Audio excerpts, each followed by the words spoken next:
Double engine की सरकार की बात होती है। यूपी में भी योगी राज है, केंद्र में मोदी राज है, दोनों सत्ताएं पूरक है एक दूसरे की, साथ में मिलकर डेवलपमेंट करते हैं। हर चीज़ों की बात करें तो मोदी योगी की जो जोड़ी है, मोदी ने भेज दिया फाइल योगी के पास, योगी ने भेजा मोदी के पास। तो क्या लगता है कि जो डबल इंजन की पावर है, अब उम्मीदें हैं, क्योंकि फाइलें तो कई बार गई, लेकिन अब उम्मीद है कि सरकारें सिमिलर है, तो शायद केंद्र सरकार बंजारा जाति को वो हक दे दे जिसकी लंबी लड़ाई आप लड़ रहे हैं। देश को आज़ादी मिले 76 साल हो गए, आज तक उत्तर प्रदेश में बंजारा समाज का इतनी संख्या होते हुए भी आज तक कोई एमएलए नहीं, आज तक कोई एमपी नहीं, आज तक कोई एमएलसी नहीं, आज तक कोई राज्यसभा नहीं।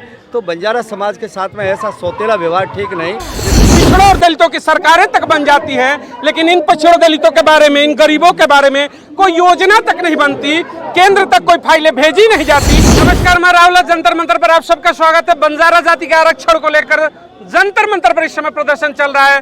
तमाम जातियों को, देश को आजादी के बाद से, संविधान लागू होने के बाद से उनको उनका हक दिया गया। तो वही जब बंजारा जाति की बात आती है, आज के मौजूदा मॉडर्न एरा की हम बात करते हैं, तो व्यापारी वर्ग होता है।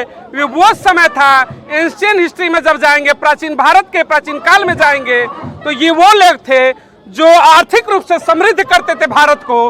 आज भी उसमें अग्रणी है, लेकिन ऐसी जातियों को आज भी जब उनके हक हुकूमत की बात होती है, तो सरकारों ने शायद वो चीजें न दी। मांग है, बेहतर मांग है, 24 का चुनाव है, मोदी तेरे दर पर आए हैं, फरियाद पूरी होगी क्या? तमाम लोगों से बात करते हैं। सर, आप इस संगठन से जुड़े हैं, पदाधिकारी हैं, क्या कहना चाहेंगे? केंद्र सरकार, 24 चुनाव भी है, तमाम चीज़ें आपने इसके पहले भी केंद्र सरकार से इन चीज़ों को लेकर पिछली सरकारों में भी मांग की, वर्तमान में भी मांग जारी है, कब तक उम्मीद है? देखिए, जो क्राइटेरिया बंजारा समाज को अनुसूचित जनजाति में शामिल करने का है, वो पूरे क्राइटेरिया में बंजारा समाज खरा उतरता है। और इसके तहत आरजीआई ने 2019 में कहा कि इस बंजारा समाज का पुनः सर्वे हो। हमारी राज्य सरकार ने बंजारा समाज का पुनः सर्वे कराया। गांव-गांव शोध संस्थान के लोग गए, गांव-गांव बस्ती-बस्ती घूमे, उन्होंने पूरे शोध की अपनी रिपोर्ट, शोध संस्थान ने अपनी रिपोर्ट उत्तर प्रदेश सरकार को सौंपी, और उत्तर प्रदेश सरकार ने बंजारा समाज को अनुसूचित जनजाति का दर्जा देने के लिए अपने प्रस्ताव को भारत सरकार को भेजा। ऐसा 1993 से कंटिन्यू जारी है। हमारी भारतीय जनता पार्टी की पहली सरकार बनी, माने हमारे कल्याण सिंह जी ने प्रस्ताव भेजा, हमारे उसके बाद राम प्रकाश जी ने भेजा, उसके बाद हमारे मुख्यमंत्री राजनाथ सिंह जी ने भेजा, उसके बाद में अभी हमारे योगी आदित्यनाथ जी ने प्रस्ताव भारत सरकार को भेजा है। राजनाथ सिंह जी जब गृह मंत्री थे, उन्होंने उत्तर प्रदेश के बंजारा समाज का सर्वे कराया।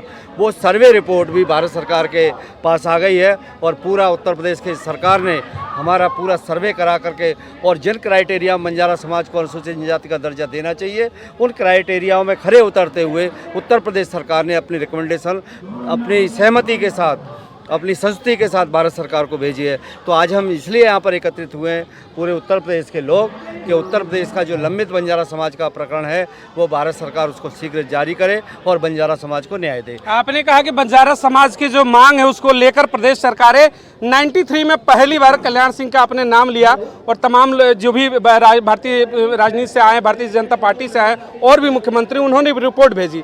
अभी मौजूदा दौर की हम बात करें, डबल इंजन की सरकार की बात होती है। यूपी में भी योगी राज है, केंद्र में मोदी राज है, दोनों सत्ताएं पूरक है एक दूसरे की, साथ में मिलकर डेवलपमेंट करते हैं। हर चीज़ों की बात करें तो मोदी योगी की जो जोड़ी है, मोदी ने भेज दिया फाइल योगी के पास, योगी ने भेजा मोदी के पास। तो क्या लगता है कि जो डबल इंजन की पावर है, अब उम्मीदें हैं, क्योंकि फाइलें तो कई बार गई, लेकिन अब उम्मीद है कि सरकारें सिमिलर है, तो शायद केंद्र सरकार बंजारा जाति को वो हक दे दे जिसकी लंबी लड़ाई आप लड़ रहे हैं। निश्चित तौर पर हम इसी आस के साथ में यहाँ पर हम सब लोग संगठित हुए हैं, यहाँ पर एकत्रित हुए हैं कि हमारे जो राज्य सरकार की रिकमेंडेशन है, उसको हमारी केंद्र सरकार माने और हमारे समाज के मांग को पूरा करे, जिससे हमारा सामाजिक, शैक्षिक, राजनीतिक, आर्थिक स्तर, आज आप देखिए, देश को आज़ादी मिले 76 साल हो गए, आज तक उत्तर प्रदेश में बंजारा समाज का इतनी संख्या होते हुए भी आज तक कोई एमएलए नहीं, आज तक कोई एमपी नहीं, आज तक कोई एमएलसी नहीं, आज तक कोई राज्यसभा नहीं।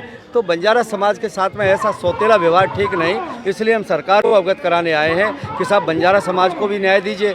जब आरक्षण बंजारा समाज को मिल जाएगा तो शायद मैं समझता हूँ कि बंजारा समाज के विकास के रास्ते खुलेंगे। यूपी में बंजारा समाज की बात करें और पूरे देश की, दोनों में अगर संख्या की बात करें तो कितनी संख्या है? मेरे उत्तर प्रदेश में इस समय 10-12 लाख वोट बंजारा समाज का वोट 60 लाख से अधिक संख्या है, और कई हम 20 लोकसभा ऐसी हैं जहां 50,000 से हम लोग अधिक हैं, और एक इटावा सीट ऐसी है जहां पर 1 लाख से अधिक हमारा बंजारा वोटर है।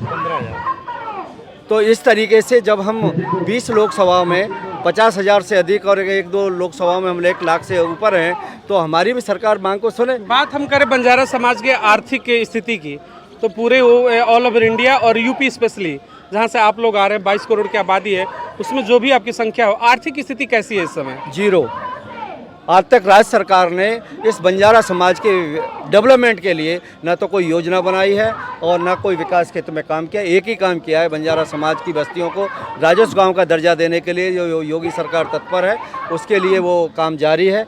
और दूसरा, बंजारा समाज को अनुसूचित जनजाति का दर्जा देने के लिए जो प्रस्ताव है, और मेरी हमेशा से मांग रही है कि यदि उत्तर प्रदेश के बंजारा समाज को आरक्षण मिल गया तो मैं समझता हूँ शायद इनकी आर्थिक स्थिति ठीक हो जाएगी। देखिए, मैंने आर्थिक स्थिति का सवाल क्यों पूछा, यूपी की जब राजनीति के पन्नों को पलटेंगे तो आज़ादी के बाद से तमाम पिछड़ों की जो राजनीति है, गरीबों और वंचितों की जो राजनीति है, वो चरम पे रहती है यूपी में।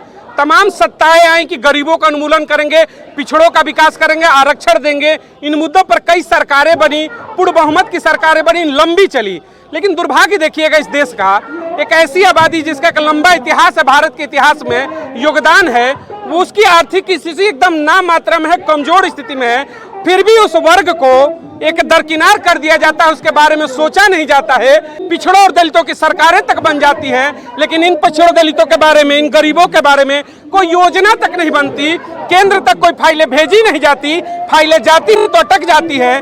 लेकिन उम्मीद है डबल इंजन की सरकार पर, आखिरी लड़ाई है, शायद हो सकता है इस बार तो होगी, नहीं तो लड़ाई तो आगे भी चलती रहेगी।